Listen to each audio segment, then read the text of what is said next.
Thank you, Mr. Speaker, for yielding, and I thank the gentleman for his leadership in bringing this important legislation to the floor. Our veterans, we owe them everything. They make us the home of the brave, the land of the free.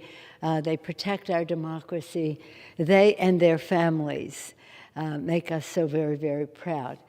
Mr. Speaker, and I thank you again, Mr. Takano, as chair of the committee, and Mr. Levin for his leadership on this particular legislation, which I will acknowledge in a moment. But first, Mr. Speaker, I want to say nearly 8 decades ago, when Congress enacted the first GI Bill, our nation made a bipartisan and unbreakable promise that every hero steps forward to defend our nation deserves the tools to succeed when they come home. Today, the House will proudly take another strong step toward fulfilling that pledge. On behalf of the Congress, I commend the outstanding leadership of the committee chair, Mark Takano, who has ensured that the Veterans Affairs Committee remains committed to its long legacy of bipartisanship. And I salute the chair of the Veterans Affairs Subcommittee on Economic Opportunity, Congressman Mike Levin of California, both, for leading on this important legislation every step of the way, and for his lifetime advocacy on behalf of our military communities. Every time our nation seeks to strengthen and expand benefits for veterans, we have listened closely to the men and women in uniform and our veterans, taking their insight and expertise into account. We continue to listen to them today to build upon our progress and appropriately honor our service. On a regular basis, we have a meeting with our veteran service organizations. The American Legion is very much a part of that, as well as other groups reflecting our involvement in other wars since World War II. And that's where we still have a few veterans from then. What's interesting about this legislation today, to me, is that, again, it sprang from listening to our men and women in uniform and our veterans as to what their needs are. That's exactly how the first GI Bill came to be. The veterans of World War I, recognizing the disadvantages that they were at after World War I, came forth with the proposal to have the GI Bill. So this was passed and signed by Franklin Roosevelt during World War II at the suggestion of veterans of World War I.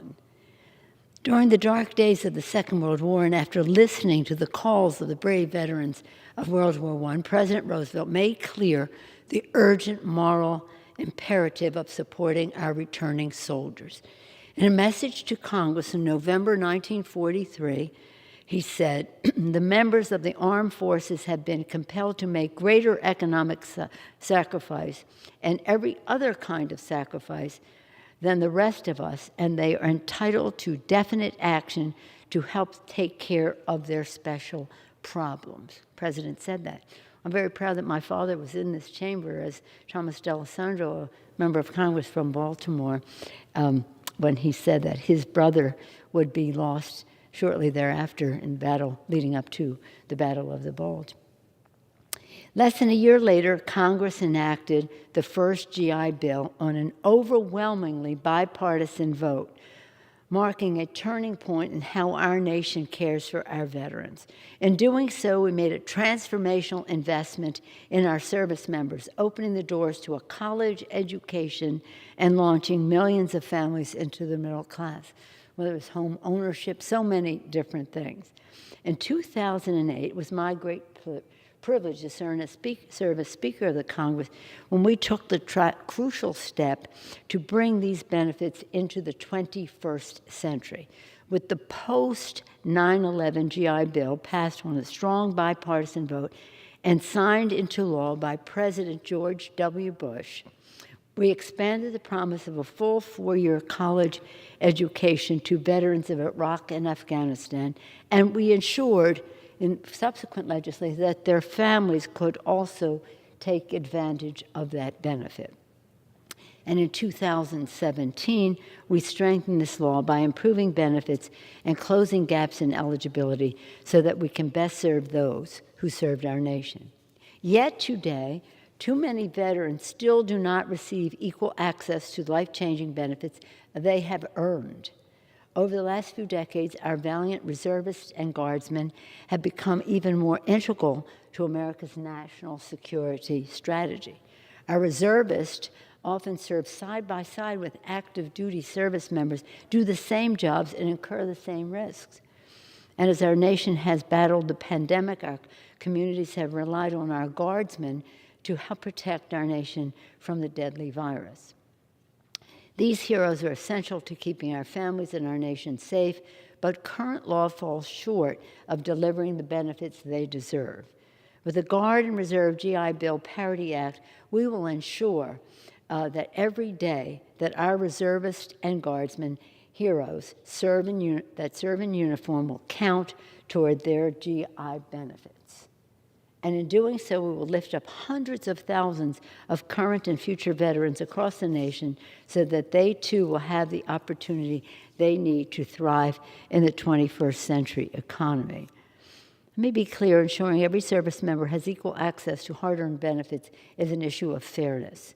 When the House passes this legislation today, we will build on a proud bipartisan progress forged by generations of lawmakers in this chamber and in the Senate as well.